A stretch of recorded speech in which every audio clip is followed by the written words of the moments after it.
Now, hi Robbie, how are you? I'm good, thank you. That's good. Now, thanks for doing an interview with us at Top Buck TV.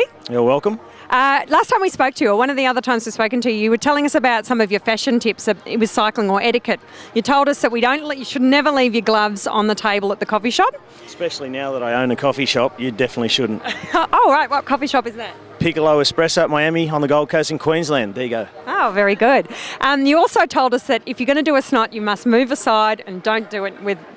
Take care of the wind conditions so that you don't do it on your friends. Is that right? Yeah, that includes all bodily functions. Okay, yeah. So what else can you tell us? We want more Robbie McEwen etiquette tips. Oh, geez, you put me on the spot here. I think that's about all I had. I mean, it's not like I've gone to butler school or anything like that. I mean, I know a few little things that you shouldn't do, and mostly they come to me on the spur of the moment, and I'll just say, no, you shouldn't do that. Okay, well, we've got so many more people on the roads now picking up this sport, and not just on the old town bike, but on $10,000 bikes and all looking to look like you. So what tip can you give them when they're buying their clothes or when they're out riding? I mean, what gear should they be riding in? Same gear as me, of course. So they should get on the Katusha team? Yeah, and as soon as I change to anything else, they should change as well. Make sure you've always got clean kit. Make sure you've always got matching kit, matching gloves, jersey, shorts, socks, helmet. There's only one kind of glasses you should wear.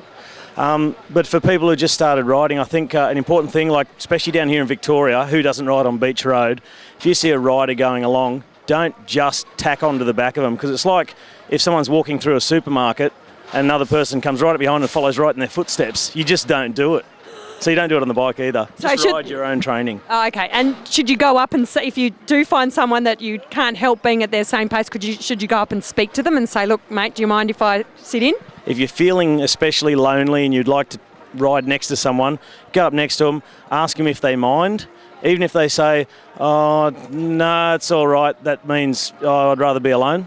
Okay. And what about when you see the groups motor pacing? What do you do there? Stay well away. They're, especially when there's one or two riders behind a motorbike, they're normally professional athletes doing their training. They're out there working. Don't try and get amongst it. Okay. And finally, food. What do you eat when you go out riding?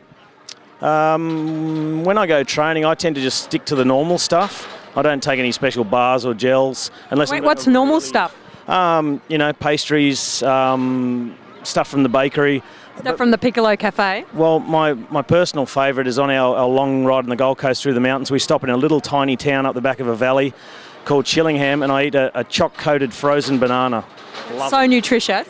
Yeah, and it's so hippie. It's northern New South Wales. It's natural. It's all good, and keeps me going all day. And very slimming too, I hear. Thank you. Okay, well, Robbie, thank you so much for your tips. I'm sure our viewers will be very keen to hear about how Robbie McEwen conducts himself around the place. Oh, well, and if they're not, too bad. Thank you, Robbie. Top Bike TV is brought to you by Triple Play Clothing, Salice Sunglasses, San Benedetto Mineral Water, Pasta de Vella, Videocraft, Brunetti, Velo and Climber, Sala SMP, mtvskills.com.au. If you like our show, please join our mailing list on our website.